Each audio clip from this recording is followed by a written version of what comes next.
This is the test for Cabinet Local Plan.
Ladies and gentlemen, it's now 10 o'clock, so please can I welcome everyone to this first meeting of the Cabinet Committee Local Plan on Thursday, the 10th of August 2023, from the Wharton Suite in Winchester Guildhall. The time is just after 10 a.m. My name is Councillor Jackie Porter. I'm Chairperson and Cabinet Member for Place and the Local Plan. This meeting is live streamed from the Council's YouTube channel, and the recording will be available after the meeting. Subtitles can be switched on, and advice how to turn these on is on our website. Can everyone ensure mobile phones are switched off, please, and other devices are on silent? And can I remind members to use their microphones so that the recordings and the visitors, so that the recordings can be heard by everybody online as well. In the unlikely event that there is a need to evacuate the building because of fire, the fire alarm will sound, and please follow all instructions given to you by our team that are here today. And I welcome members of the public as well to this meeting this morning, and we'll invite you forward when it's time for you to make your contribution. I'd also like to mention Councillor Cutler is in the audience. He's the Deputy Leader and is available to answer questions should we need to. So thank you, Councillor Cutler.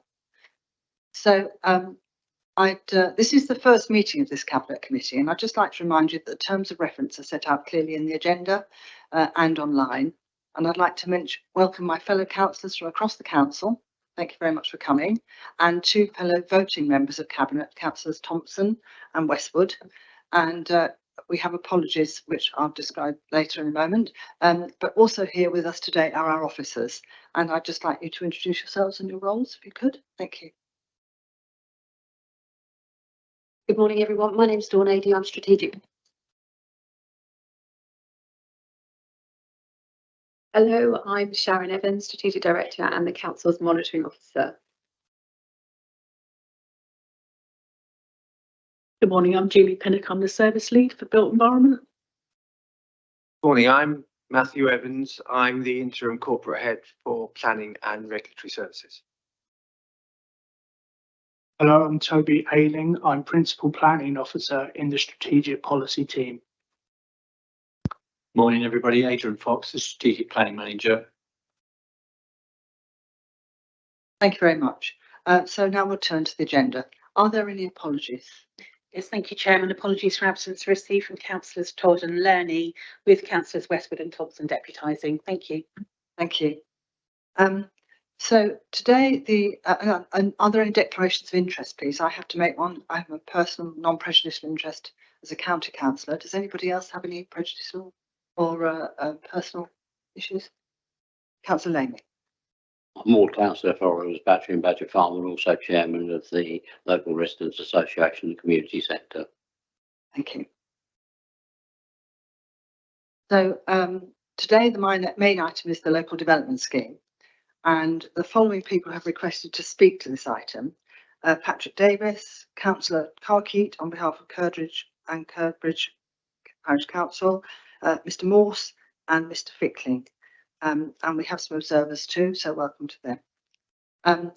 I intend to offer Mr Fox the opportunity to make the presentation, which is on page 47 in the papers, but hopefully that will answer any questions you have before you make your presentations from the public.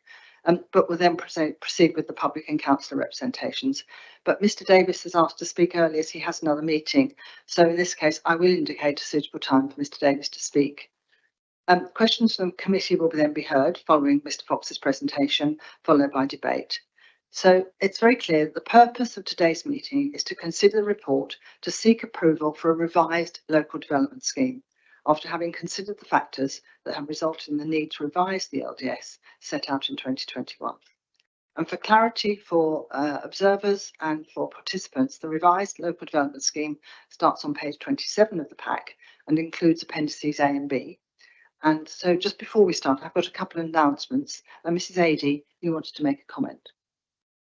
Thank you, Chair. Paragraph 10.31 of this report discusses a delay due to a commission from Hampshire County Council's trading arm. Hampshire have written to us to express concern about this paragraph. I'd just like to assure all of the Cabinet around the table today that Hampshire continue to be good partners for Winchester City Council. Hampshire have written to us on behalf of their trading company, and their letter confirms the following. While we appreciate that Winchester City Council officers are keen to tie down the timescales for the project. We've always been upfront that there are a number of variables outside of our control that impact on the time taken to undertake the work. This includes current baselining work on the model and the as yet unknown number of sites and transport interventions. And we're happy to make this clarification. Thank you, Chair. Thank you. And also, I think councillors will have received a letter from Lichfields. I think all of us have received that. Just to say, unfortunately, they didn't take the opportunity to speak at the meeting, so we will be responding to their letter separately. Thank you. Mr. Davis, would you like to come forward and make your presentation?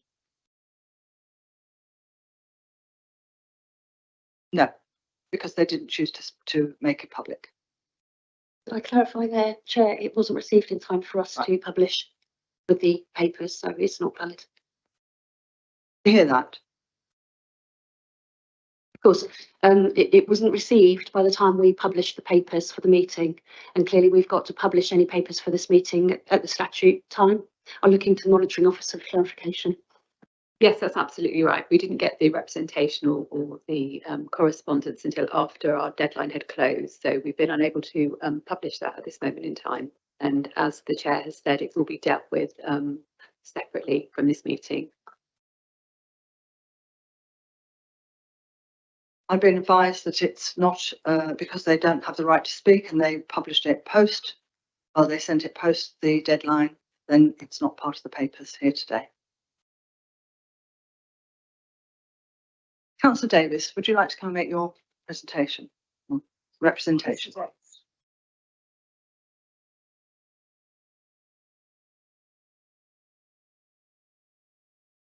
Thank you very much, Chair. I'm grateful for being able to say something at the beginning, and I will catch up with the meeting with the wonders of modern technology later on. What I wanted to raise was and I commend the officers, Mr. Fox and his colleagues, for the amount of work they put into this exercise, and I don't in any way want to undermine that. But I'm slightly horrified with Councillor Horrell's latest outburst, but no doubt you'll be dealing with that later. What I'm concerned about is the various references in the papers in front of you to the meetings which took place with the PINS advisory people and the representatives of the government department on the 15th of June. Because since then, of course, Parliament, or at least the Commons, went on its long holiday on the 20th of July. On Monday, the 24th, the Secretary of State, Michael Gove, made a speech and released a whole set of variations on existing consultations and new ones. And I now have grave doubts about what the implications of those pronouncements from Gove make to your processes. I think it's extremely unfortunate it was done on that day deliberately, so it could not be questioned in the Commons.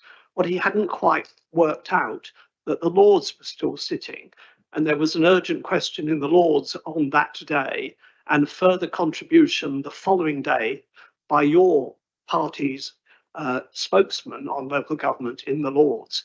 And she seemed to, and she's from Somerset, she seemed to conclude that the result of what Gove was saying is there will be no significant development anywhere except these 20 big cities that Gove went on about.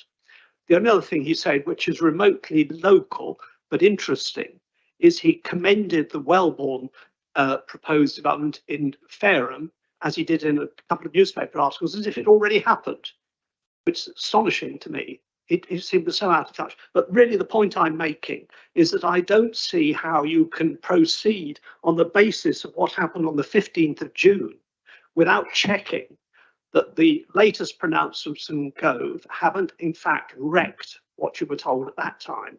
And it seems to me particularly unfortunate, the timing of this, because the government are playing silly games with this. And we don't even know the bill, which is still trundling its way through Parliament, and is now going to have to, and in the Lords, questions were raised by ex-ministers from his own side about what it now meant for the progress on that bill, because huge more chunks of amendments are going to be necessary. And when will it come into effect? All these questions, in my view, need to be answered, and they haven't been answered. I ask you to look at this and try and answer these points. Thank you. I can assure you that those questions will be raised during the debate. I'm sorry that you won't be here to hear it, but I do ask you to listen online. Yes. And we can have other conversations in the future if you wish to, by making another representation. Certainly, there's one very clear lesson that has come from many of the planning meetings that we go to and the webinars we go to, that until it's law, it isn't real. Okay. I can stay for that. Mr. Fox, would you like to make a presentation?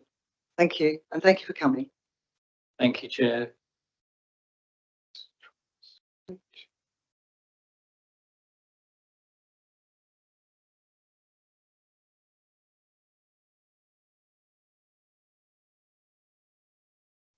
Okay.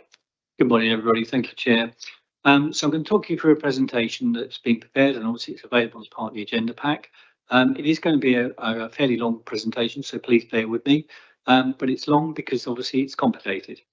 And I will start by saying that obviously to revise the local development scheme is a decision that's not been taken lightly by us as obviously officers and working obviously with members about obviously a realistic timetable to bring the local plan forward. So let's just make sure that we all will understand what the local development scheme is.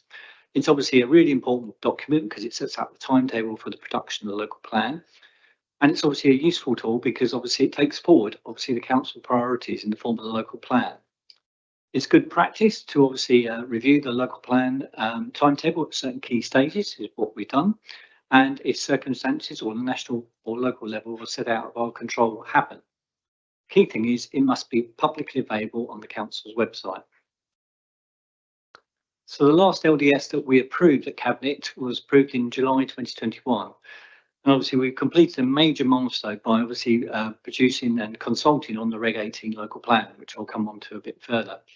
But obviously for those of you not familiar with the process, we obviously have to analyse any comments that we've received, then move towards what's called the Reg 19 stage and public that for public consultation, exactly the same way that we did the Reg 18 consultation in terms of engaging with obviously the local community, town and parish councils, doing all the social media that we did, events, etc. And then obviously, but the key thing is the Reg 19 local plan is the version of the local plan that you want examined, i.e. the council wants examined. And that's really important message that I'm going to keep coming back to in my presentation. So in other words, the Reg 19 plan is the plan that you want examined. So therefore, all the necessary evidence base has got to be completed for you to progress safely to that stage to produce a safe local plan.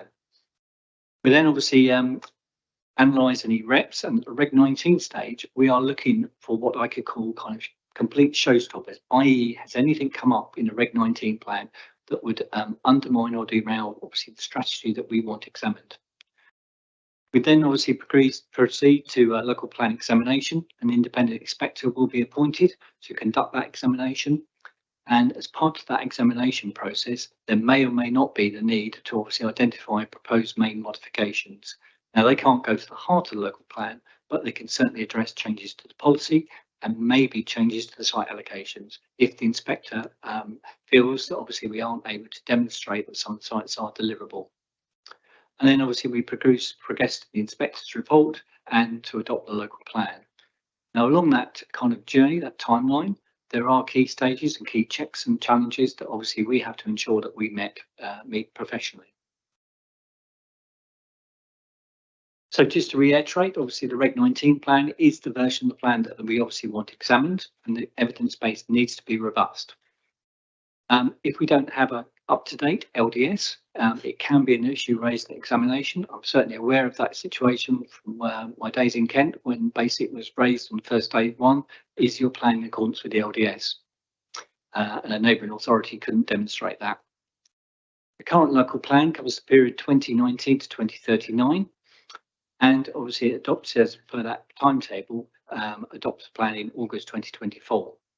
Now, the end date of the local plan is really important because what we need to ensure is at the time of adoption, we've got a local plan that covers a minimum of 15 years from the date of adoption. So what goes into producing a sound local plan? Well, clearly at the moment, there's been numerous government consultations, and the speaker alluded to some of those recently.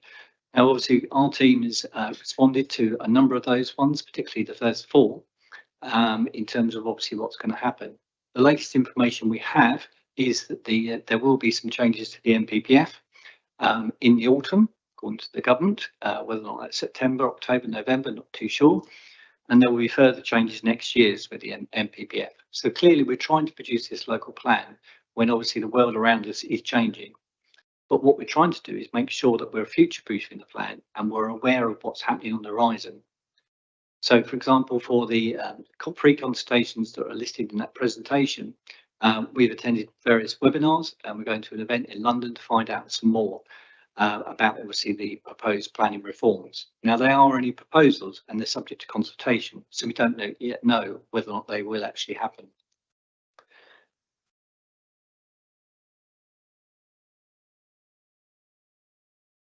And obviously the government is consulting on permitted development rights, and that has implications for the local plan in terms of particularly agricultural dwellings and things like that, in terms of obviously how we craft those policies, and operational reforms to the national significant infrastructure projects.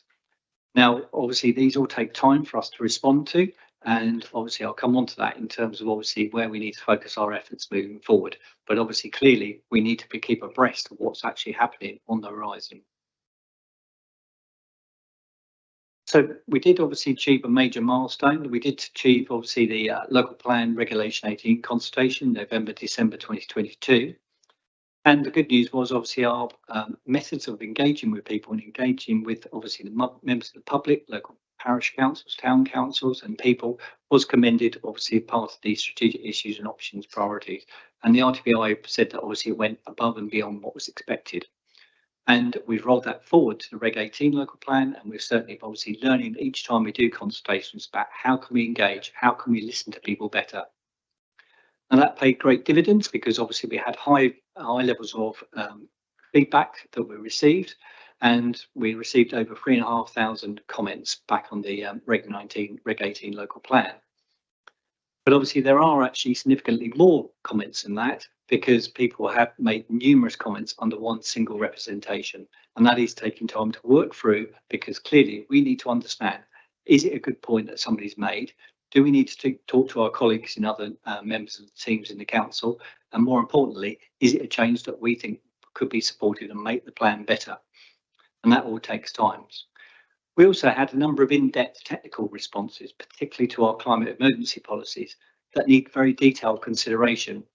And as I emphasise, this is a council-wide local plan, so we're working across a number of different teams across the whole of the council, and we need their input and their advice to obviously shape and develop the Reg 19 local plan. So in terms of what my team are actually working on, we're obviously undertaking our analysis of the representations, and they will be reported back to full council as part of the Reg 19 local plan. We're also identifying what new areas of evidence base needs to be commissioned, because clearly some of the representations, and I'll come on to that in a minute, have identified that we should do some further work on a number of issues. We've had a number of initial meetings with our statutory agencies just to make sure that we're very clear about what their representation is asking and how we can address it.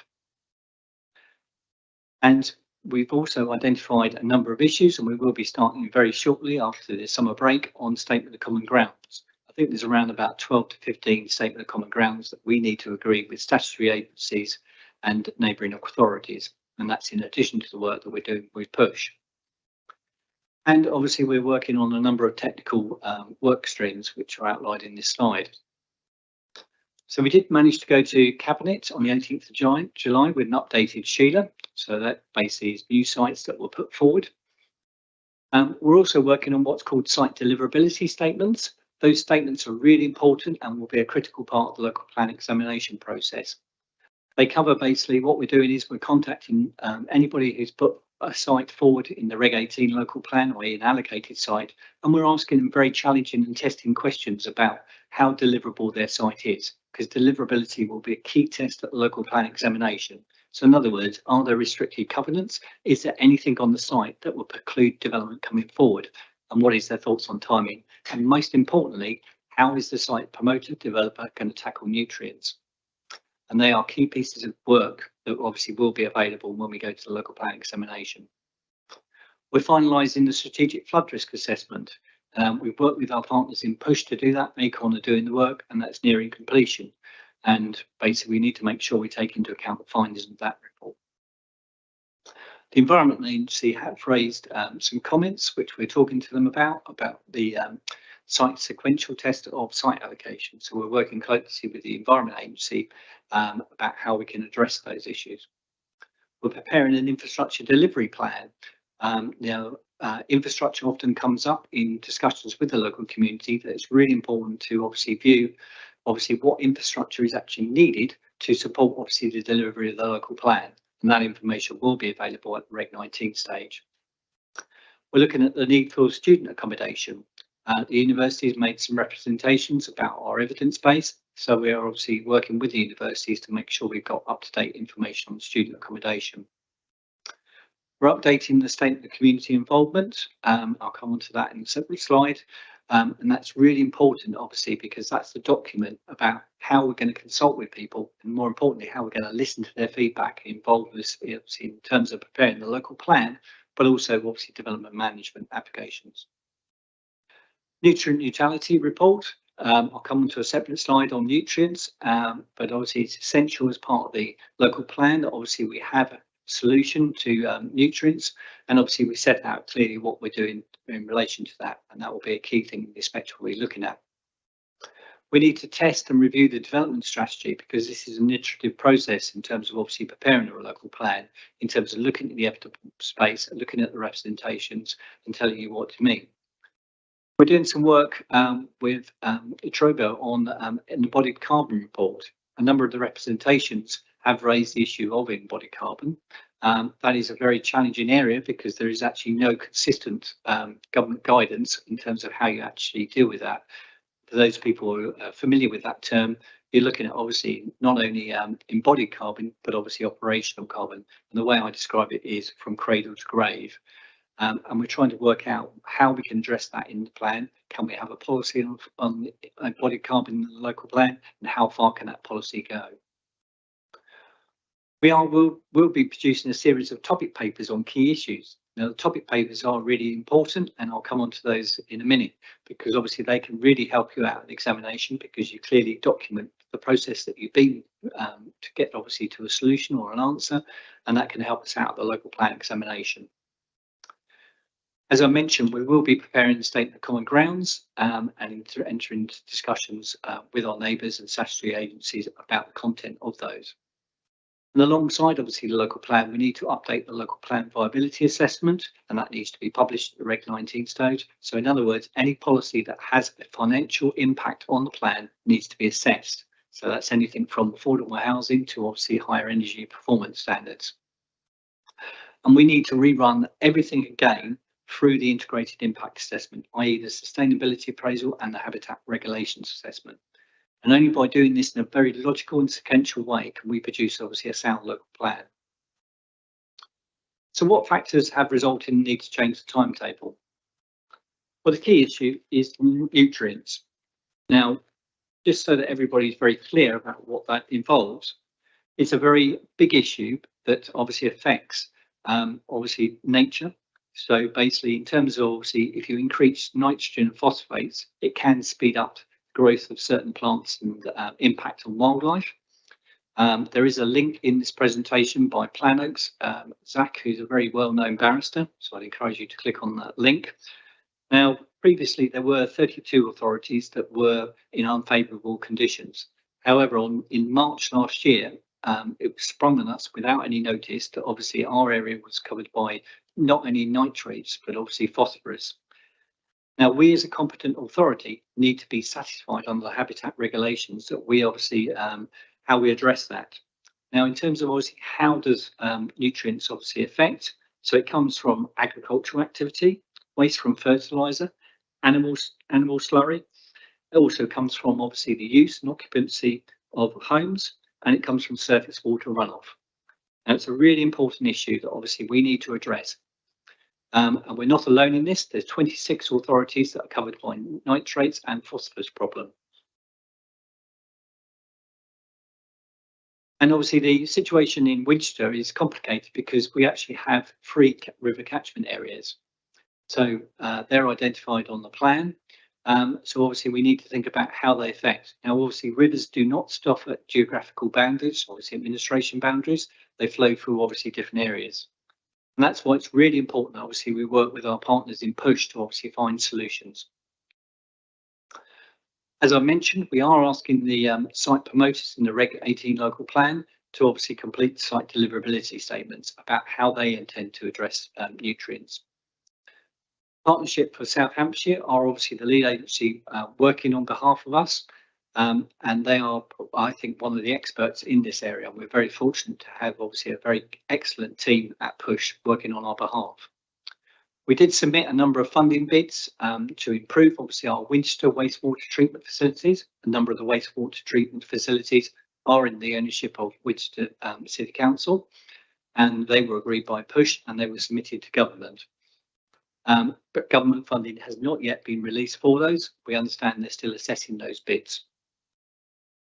Now, despite obviously effort and time that we've spent obviously as officers and working with PUSH, it's still an extremely challenging situation, and it needs obviously key wider joint solutions, as many organisations are involved in this, not only the water companies, not only ourselves, not only the developers, but everybody's trying to find a joint solution to tackle this. And different authorities are obviously affected in different ways. Obviously, as I mentioned, we've got the double issue of obviously nitrates and phosphorus.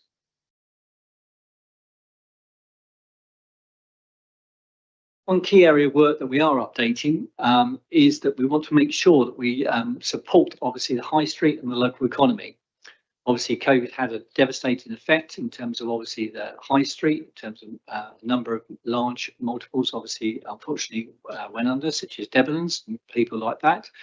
And we're very keen to make sure that obviously the retail and employment studies are updated and refreshed, because they were both completed just at the outbreak of COVID-19. And obviously the impact obviously of the high streets and the economic ramifications are obviously far reached than obviously what we thought was at the beginning.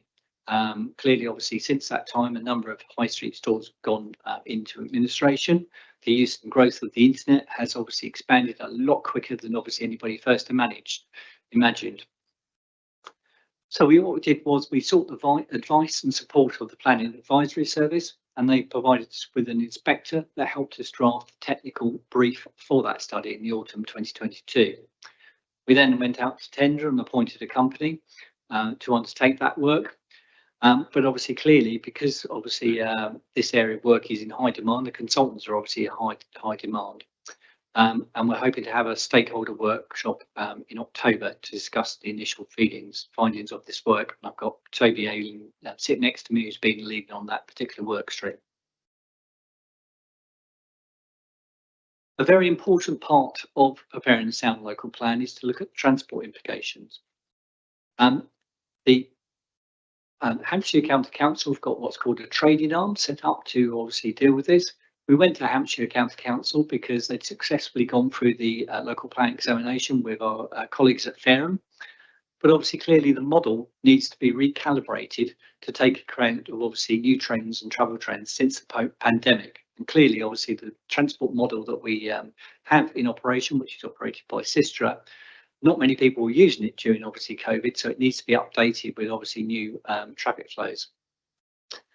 But unfortunately, obviously, the timetable supplied by Hampshire did take longer than what was kind of originally envisaged, and the costs were significantly higher. But we feel that the best place to deal with obviously the strategic transport assessment.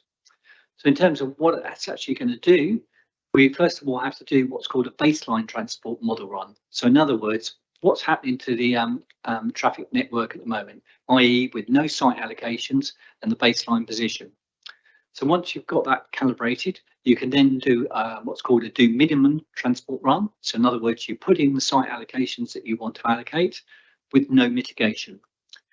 You then run a third model, which is a do something transport run. So in other words, that's the site allocations and what mitigation you need to obviously mitigate against obviously the impact of that. And I'll come on to how that can be dealt with. So it's an extremely important and piece of work that obviously the evidence base needs to be obviously correct, because often it's raised by local people and organisations as a key area of concern. You're planning all this housing, what's happening to the local highway network. But what is really, really important is that it not only covers obviously roads in terms of obviously the drivers and cars, etc., but we want to make sure there's a very clear focus on sustainable transport methods of transport. So that's by cycling, walking, and obviously we want to make sure that they're at the forefront of our thought process. Importantly, we need to think about the results of the transport assessment from a nature conservation perspective. Again, with the habitat regulations assessment, we need to think about obviously the impact of increasing car movement in terms of obviously European sites, and if necessary we need to do air quality work to back that up. And obviously importantly we need to think about the cumulative effect of obviously what's going to happen when obviously we plan all this development, and obviously think about the costs of that in terms of local plan viability assessment, i.e. what is the cost of doing that mitigation, what is the cost of putting that cycle lane in, what is the cost of doing that. As I mentioned, a key area of work stream that we're looking at is updating the statement of community involvement. Now, key part of that is that we are committed to listening to our local community and making sure when we do get comments, obviously we take those seriously, and obviously we think about obviously how we can obviously strengthen the local plan and build on the back of obviously what the RTPI said. So it's essential that obviously we look at obviously the SCI, which was adopted in 2018. The world has obviously changed since then in terms of obviously electronic communications and the way we can do it.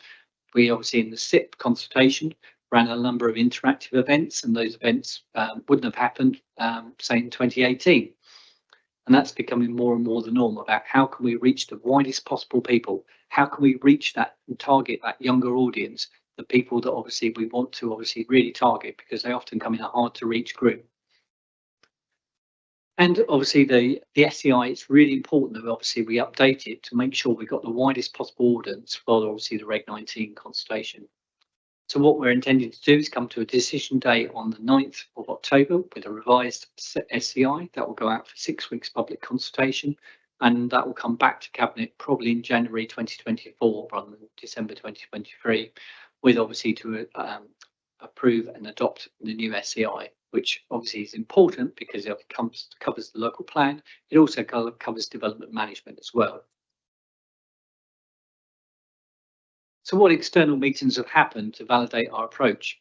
So we are keeping in close contact with the Department of Levelling Up, and we've taken two opportunities to have 2 meetings with them so far, and there will be further meetings in the future, where it was really helpful to discuss with them the key challenges that we're facing. They were extremely interested about nutrients and how they could help us, and obviously how can they help us bring forward the local plan.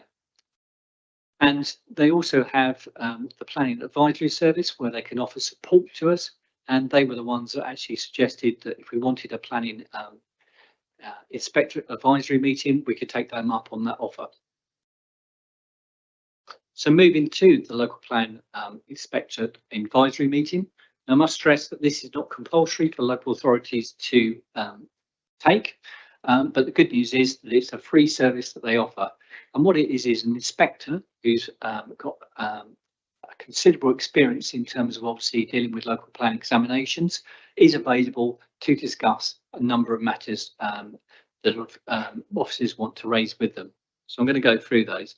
So obviously we touched on the approach towards duty to cooperate, and we asked about obviously the changes to the government's. Obviously the government's been alluding to obviously a potential alignment policy. The inspector was very clear that we should obviously work towards obviously the duty to cooperate that as in law now, and basically focus on that. We talked about the plan period, And obviously the key changes to that is as I mentioned, the plan needs to when you adopt the plan, it needs to run for a minimum of 15 years. So we talked about obviously changing the plan period and the implications of that. We talked about the standard methodology in affordable housing, and the inspector's advice was very clear that we should set out our approach in terms of obviously how we've dealt with that in a separate topic paper. And that was their clear advice, was basically if you've done something, basically set it out in the topic paper. We talked about unmet housing needs, and again, the inspector thought that it was a good idea to set that out in the topic paper, including obviously how we're going to how the South Downs National Park is going to meet their requirement of the district housing requirement. We talked about phasing. Those of you who've read the Reg 18 local plan will know that we obviously tried to phase the greenfield sites to come forward at 2030 and the brownfield sites to come forward early. And it was just helpful to talk to the inspector about that.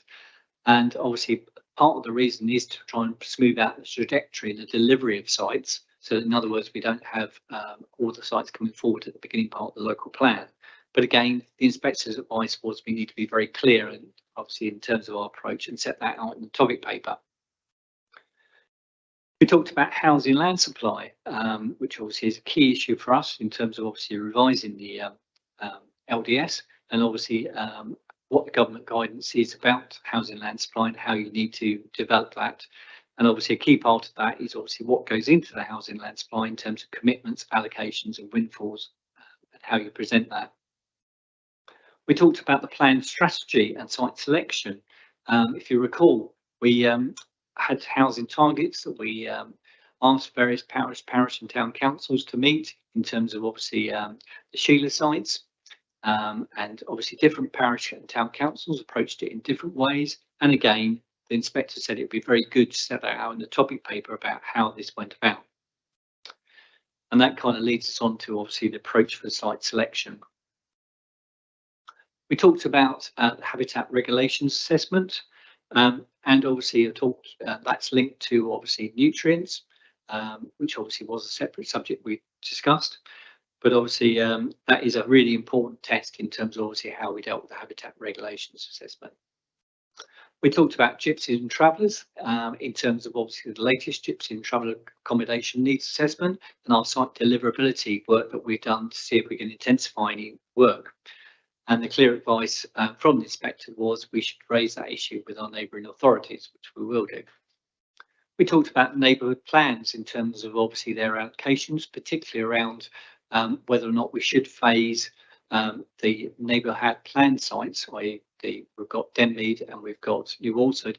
If they're greenfield sites, should they also align with obviously our phasing policy that we've got in the local plan to come forward basically no sooner than 2030. And we talked about carbon neutrality and low carbon infrastructure, particularly around the government's obviously expectations, what we can do, what we can't do. And we talked around obviously embedded carbon again in terms of what we thought we could do and can't do in terms of obviously the new local plan. So overall, it was really helpful to obviously have that kind of one-to-one discussion with the inspector and to seek obviously constructive feedback in terms of what we need to secure a local plan, a sound local plan. The feedback was very positive overall, but as I've mentioned, it did identify the need for topic papers to help explain the rationale and the approach the council has taken to certain issues. The production of topic papers will take obviously time, but this is time well spent because it will greatly assist the inspector at the local planning examination and those people obviously who wish to talk on the subject at the local planning examination, and hopefully it will cut down on the amount of examination time. So again, in terms of obviously reviewing the LDS, we took the advice from the department where they put us in contact with the Planning Advisory Service. Again, this was a free service that they provide. They offer peer support and help to local authorities. And again, it's good practice to involve PAS in basically when you're producing a local development scheme. A company called DAC Planning was subsequently appointed by PAS to provide us officer support, and they undertook an independent review of the revised local plan timetable. And more importantly, we asked DAC Planning the challenging question, can the local plan be brought forward any quicker than what we've got in the revised timetable? And what are all the necessary steps that we need to complete to prepare a sound local plan? When we talked to DAC Planning, their feedback to us was we need to be very mindful, obviously, the resources that are needed in the strategic planning team to enable to produce a sound local plan. The review of the LDS was supported in order to allow sufficient time to complete all the necessary work. And given the complexity of the work and the different work streams and the kind of interdependencies of those work streams, it was suggested that we should have some additional project management support for the local plan. I'm pleased to say that the corporate services team have provided that support to us in the form of obviously more project management support. And that will obviously help myself and the rest of my team to be able to concentrate on local plan matters. But a key issue DAC Planning suggested was that we need to be very careful that we're not involved in non-local plan matters and keep very focused on matters, and obviously think very carefully about government consultations, which will come in obviously at a rapid rate, and perhaps only if we are going to give feedback, concentrate on the main issues. So in terms of Reg 19 local plan, the Reg 19 local plan needs to be agreed by full council, and this is the version of the plan that obviously needs to be examined. So in summary, the LDS has been revised to allow additional factors to take into account additional factors that have been described in this presentation, and some of which are completely out of our control. Nutrient neutrality still remains a key issue for us, a challenging issue, but obviously we've got a complex issue that obviously we've got both nitrates and phosphorus. Now clearly, obviously with nitrates, when that first happened, there was no solutions, and now there are nitrates trading platforms, but obviously with phosphorus, it's more complicated in terms of obviously how we deal with that. But we will get there, and there are solutions coming on stream to obviously tackle that. There is obviously a longer than expected time to take into account the strategic transport assessment, but that's obviously a critical piece of evidence. And obviously the Reg 18 local plan, we successfully engaged with a wide range of people, and we did receive obviously a highly technical responses to some of the consultation, and obviously some really good feedback that we want to take into account, building on that to obviously develop the Reg 19 local plan. The public consultation did identify new areas of work that we need to do, and obviously it will be essential that obviously we complete those before we move to the Reg 19 stage. And also it's obviously important that we have time to develop the topic papers and all the other suggestions that obviously came out of the PINS advisory meeting and the discussions with DAC Planning. So I'm not going through that slide again, but that kind of demonstrates the key work streams that my team's involved in, as well as obviously processing the representations. And it's important that obviously we do all of this alongside, because obviously we need to obviously complete those documents before we move safely to the Reg 19 stage. This is a copy of the revised timetable, which is in the local development scheme, which is in your papers. So what that is saying, obviously we've divided it by municipal years, and that's saying we're obviously moving towards the Reg 19 plan July, September time. So around about August, September time, we will be consulting on the Reg 19 local plan, and then moving towards obviously the local plan examination adoption. Now the adoption date is really important because at the recent event that I attended with the department, they said that basically, it's directly in front of me.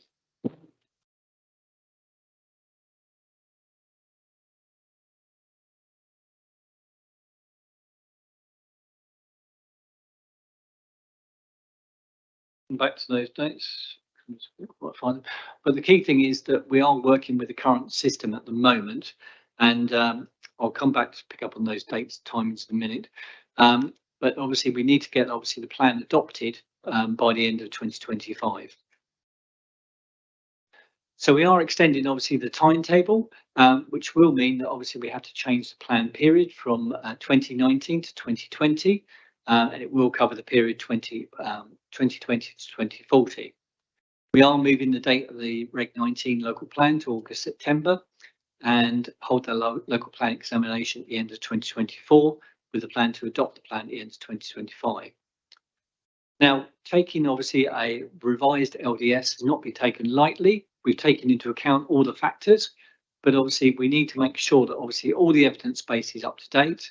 And importantly, obviously it relates to obviously a 5-year housing land supply. Now, at the moment, we're very fortunate the major development areas such as Whiteley and Waterlooville are producing a number of houses, and they are a significant amount of our supply. And obviously they're not dealt with by phosphorus. They only have to deal with nitrates. They are large sites, so they can obviously deal with a lot of problems on site. If not, there are nitrates trading platforms available.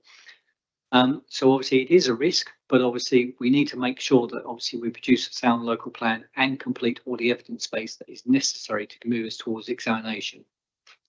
Our local plan will also be supported by the most up-to-date transport data, the most up-to-date retail and employment data, and importantly, we've listened to what people have said in the public consultation, and we've taken that into account so we can produce a sound local plan. And that's really important. The message that I want to reiterate is that we have consulted with a wide range of people. They've given us some excellent feedback. We're taking that on board in terms of obviously how we can move forward. And I'll close there, Chair. Thank you. Thank you very much. And I wanted to use this opportunity to say thank you for all the work you've done, not just on this paper, but you and your team have been doing in the last couple of years. So thank you. We're going to go now to public speaking. The first person is Councillor Carkeet. Would you like to come to the table, please? Thank you. Welcome. There's a little red button with a person's face you can see there on the right hand side. Yeah, thank you. On behalf of the Kirtridge and Curbridge Parish Council, we'd like to object to the emerging policy NE7 settlement gaps. Whilst we support the principle of this policy, we object to the admission of the Whiteley-Kirtridge-Botley gap. This is the only place where there's no defence against Solent City expanding north to coalesce with rural settlements. There is no evidence the local draft plan has evaluated the need for a settlement gap here and protects an important settlement from being encroached upon by adjacent developments.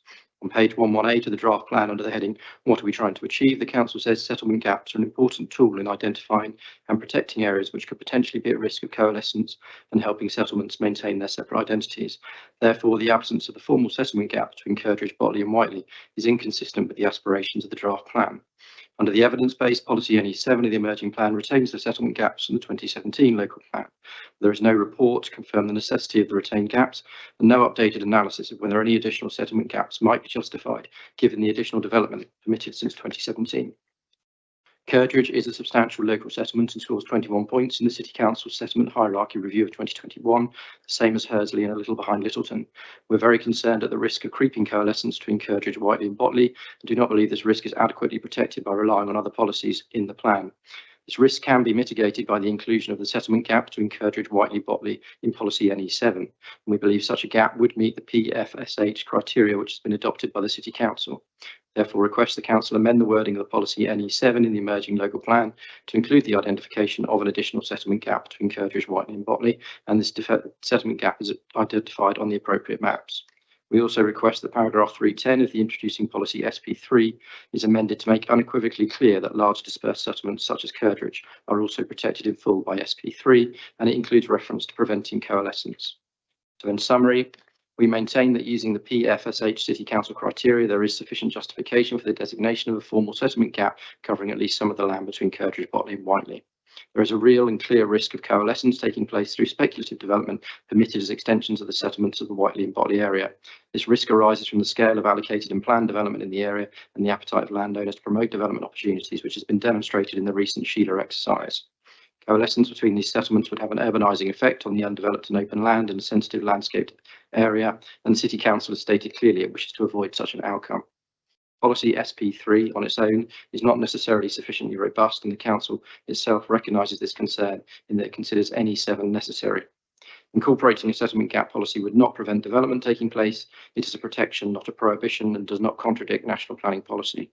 The City Council has accepted the need for a settlement gap to be included between Wickham and Wellbourne, and the Parish Council at Kirtridge sees no reason why it would be different for us. The City Council has undertaken no updated evaluation of the settlement gap policy or the need for new settlement gaps, and it cannot confidently state that designating the gap as requested by the Parish Council is either unnecessary or undeliverable. I'd ask you to consider that in the next stage. Thank you. Thank you, Councillor Carr-Keating. You obviously wanted to get a lot into your 3 minutes, so it went at quite a pace. I tried to write down as much as I could. If you have that in writing, it'd be really helpful if you can send it in to Mr. Fox and then we can evaluate what you've said. So thank you very much, but thank you for taking the time to come and make the contribution. Thank you. Mr. Morse. Good morning again.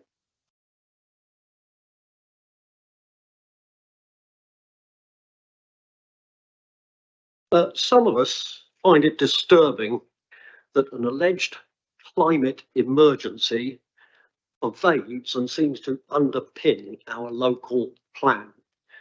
The document dealing with the council's carbon neutrality roadmap states the villain of the piece as being atmospheric carbon dioxide, CO2 emissions, etc. Few brief words about CO2. It is a trace gas currently making up 0.04% of our atmosphere. 96% of that is contributed by nature, not by man. It is at an extremely low level historically on the planet, which is not good news for the planet or for nature, by the way, since carbon dioxide is plant food in photosynthesis, and without it, not a single blade of grass would grow, nor would crops and foodstuffs, and not a single animal would live. There'd be no life on Earth. The climate has never been driven by CO2. On the contrary, CO2 levels in the atmosphere follow warming. They do not precede it or cause it. Your roadmap ignores all of this, and it's presumably the basis on which planning decisions will be made, as it does the science, that there is no, the scientific evidence that there is no catastrophic global warming, let alone caused by CO2 or fossil fuels. For your information, the hottest decade of the last 100 years was the 1930s. You can verify that for yourselves. Climate changes naturally all the time, and human activity is largely irrelevant. Normal human activity. On this showing, there's no justification for the economic and human cost that any push for carbon net zero will cause, and there are no realistic alternative technologies, by the way. Wind and solar cannot even remotely substitute for hydrocarbon fuels, oil and gas. That is impossible. The roadmap also flags up favourably the creation of 15-minute cities, low traffic neighbourhoods and other measures restricting movement. These are potential threats to the livelihoods, well-being and ultimately even fundamental human liberties of the population. I would suggest to the council that regardless of what government diktats, etc., may seem to impose upon them by way of the PINS requirements, etc., it is their duty not to follow this destructive delusion. It is their duty and their responsibility to do what is in our interest. Your responsibility is to us, not to the government, the authorities, the United Nations, the IPCC, or any dubious source of that kind. Your responsibilities as individuals, matter of conscience for all of you, is to us and to our human rights, liberties, and genuine well-being. Thank you very much, councillors. Thank you very much, Mr. Morse. I think there are two schools of thought, and you obviously share a different one from the one that the City Council's local plan holds at the current point. But thank you for your contribution. It's certainly worthwhile hearing. Thank you. I gather that the other speaker, Mr. Flickley, doesn't want to speak this morning. So I think that's the end of our public speakers. Thank you very much.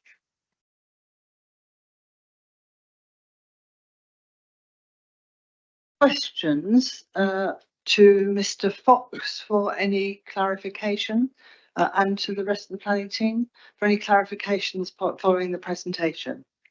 Do you have any questions, please? Ms. Williams. Thank you, Councillor Porter. I had three questions, if possible.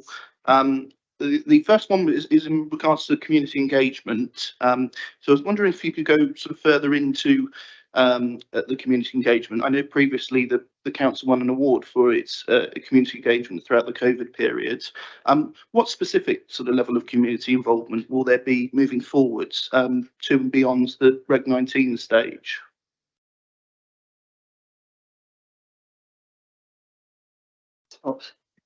Yeah, thank you, Councillor Williams. What we've done is consistently, we've looked at obviously the ways that we engage with people, particularly obviously starting with the SIP consultation. When we concluded that, obviously we were successful in winning some awards for how we engage with people. We looked at that and reviewed it, and we basically challenged ourselves, how can we make it work even harder? And particularly obviously with the young people, we did a series of drop-in events at the universities and Sparshott College, to basically in Peter Symonds College, to make sure that obviously we were listening to young people. We looked at obviously the social media as well. How can we get out there better with the social media?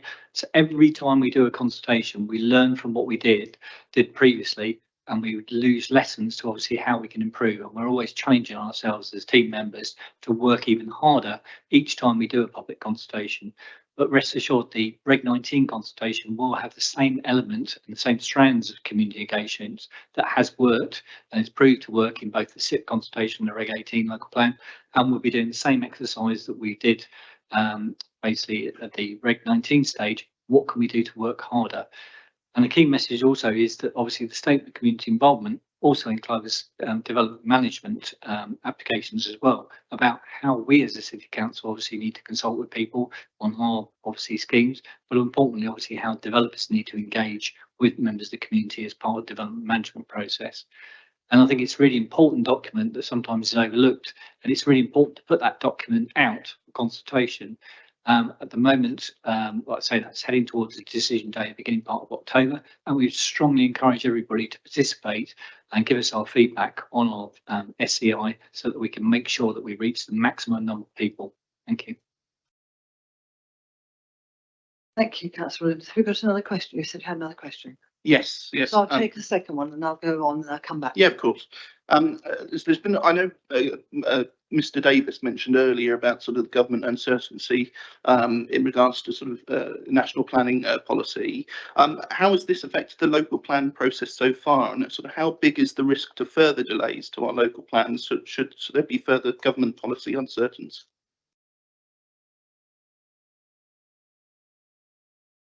Thank you. Another really good question. I think the main thing is to obviously keep abreast of obviously what's happening. The key message that we're getting from government, and certainly the meeting that we attend with the department, was to carry on with the local plan. The key thing is that obviously we need to reach the local plan examinations, which we will do under the current LDS that is before you.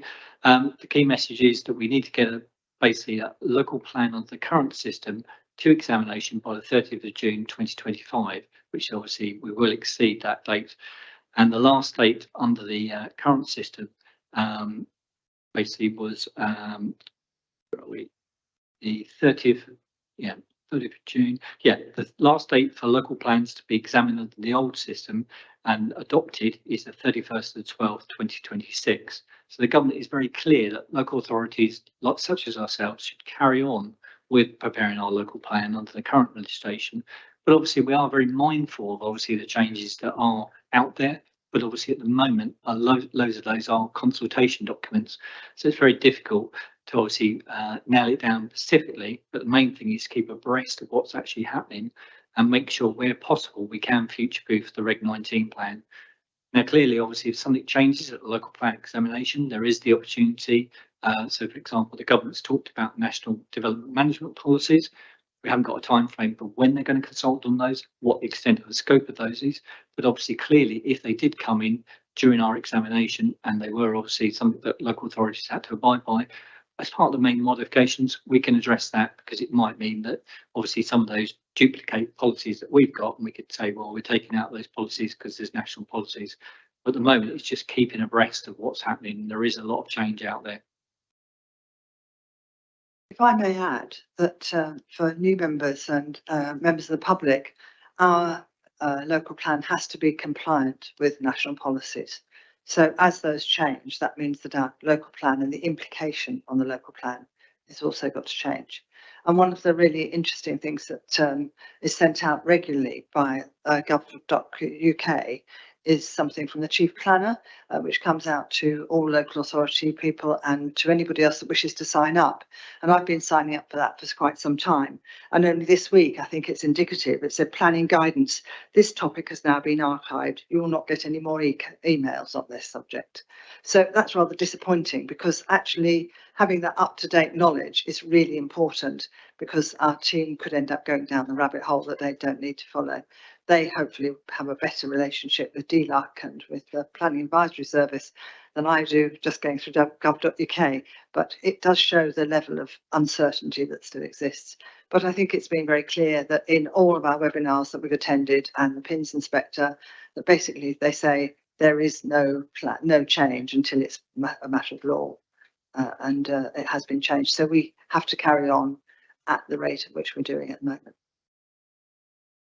Councillor Horrell. Thank you, Chair. And you said at the beginning this was the first of the new local plan committees, and can I thank you for reintroducing it? I think it's a great way for members of the public and members of the council to be involved in this important topic. A question really about resource. We did a great job getting responses from residents. In fact, you received awards for the process that you went through. But did we actually underestimate the work that Adrian's team would have to undertake? And I don't deny just how much they've been having to tackle. That we've had 3,500 responses, and we still haven't been able to get to all of those. And I think Adrian reaffirmed this morning that some of them are quite technical.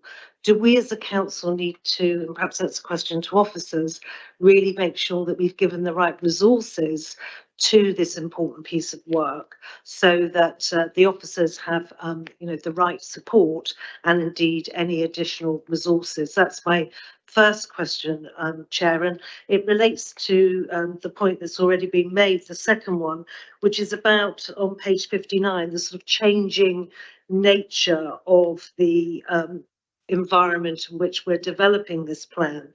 Is it not the case that actually the world of planning is always changing?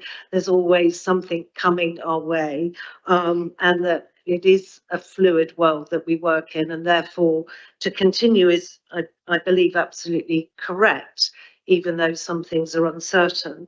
But is it not always the case that some things are changing, or are there particular things over and above nitrates, which you've already highlighted as particularly difficult, that are substantially different this time versus previous plans that we have adopted? And is that why so many topic papers are being recommended, because of that level of uncertainty? Is there a link with that changing landscape and the topic papers? Thank you, Chair. Rather long question, but hopefully helpful for all of us to understand from Adrian. It's a useful one. Mr. Fox, would you like to answer, and then if anybody else would like to add? I will tackle the second question first of all, if that's okay, about the world of planning always changing. Yes, it is. Sometimes that makes the job exciting and interesting. But I think obviously at the moment there's been an unprecedented amount of consultations, and it's just literally trying to keep on top of those in terms of obviously what's coming our way, what implications are, and actually having the time to actually read them and digest. And then obviously waiting for the response to the consultations has taken some time in terms of obviously, particularly obviously the changes to the planning system. I don't think we ever saw the government's response to that. So it is trying to obviously future-proof the plan. But obviously, I think it's also mindful that we can spend a lot of time obviously responding to consultations. Our professional bodies such as the RTPI, TCPA do respond to consultations. And obviously it's responding. I think the DAC planning hit the nail on the head in terms of basically if there's key points that we need to respond to. So for example, one key point that I'm particularly concerned with at an officer level in changes to the planning system is that obviously the government is proposing that you should produce a plan in 30 months. And I'm struggling to understand professionally how that can be done. So that may be a key issue that we go back to the government on responding, but obviously perhaps not spending time going through all the comments, because there are professional organisations that we can rely on or be giving our voice back to the consultations, but it's just trying to keep abreast of exactly what is changing and what implications. Permitted development rights, for example, is mooted to change. So how can we deal with that in the local plan? And like I say, we can pick up some of these issues if something comes into law, as Councillor Porter indicated, at the time of the local plan examination. We can deal with it through a main modification. So I think at the moment we just keep abreast of what's happening, mindful of it, try not to get too distracted with a lot of the kind of noise that's going on at the moment and things like that, and literally press on with the local plan. Say something about resources, Chair. Thank you. And thank you for the question. Your question specifically, did we underestimate resources required? I can give you a confident no to that. We have resources available to us. We have a team of 7 people. They're not all full-time, but that's the number of people you're talking about that does the core work around this team here. And we also have considerable budgets for us to be able to access to bring in additional resources as and when required. So we track where our progress is, and Adrian and I discuss this regularly, and we consider whether we're going to bring in further resources to accelerate the piece of work or whether we're going to keep that piece of work timed. We report those in our quarterly reports with budget and timings, and that's examined and scrutinised through performance panels. So I'm confident in saying we've had the right amount of resources for the work we've had this year. I will compliment my team, if I may, Chair, slightly cheekily in your cabinet meeting, for the volume of work they've done through the consultations that were added in. Thank you. And I think we've agreed that the future consultations we will tackle specific issues as Mr. Fox described, because they are the ones that really will affect, going back to the point Mr. Morse, but they're the ones that will affect our district, and that's important for us. Thank you. The question on the topic papers, does that? Yes. I think the key thing to mention about topic papers is what was really helpful with the plan inspectorate was a lot of these things, obviously my team are very much kind of involved in them, and you think kind of, well, how does an independent person approach this? And that was quite a really good challenge to us in terms of basically we've produced this and we said, oh, we've done this, and it said, well, where's that written down? And I think that's the advantage of topic papers. I've used them in previous local authorities, but I think again due to the complexity of the way the system is, I think the need for topic papers has increased since I last did a local plan. I've been through 3 successful local plan examinations before, so I think the need for them has increased because it is getting more complicated. And it's good practice to write down what you did and how you did it, and then therefore it's open not only to the inspector but obviously to anybody else about the approach that you've taken. And for example, if I use the obviously the methods of engagement that town and parish councils took towards obviously engaging with the local community, we had some people that mail dropped the whole community and asked for comments. Some people had public meetings and things like that. And the inspector's advice was, well, let's just document that about what people actually did. And that's good practice. It's good to be transparent about the approach that's been taken. And like I said, we've got people like Push that we can rely on to produce a topic paper on nutrients. They're much more versed in that subject than I am. So we can pull on other people to produce the topic papers.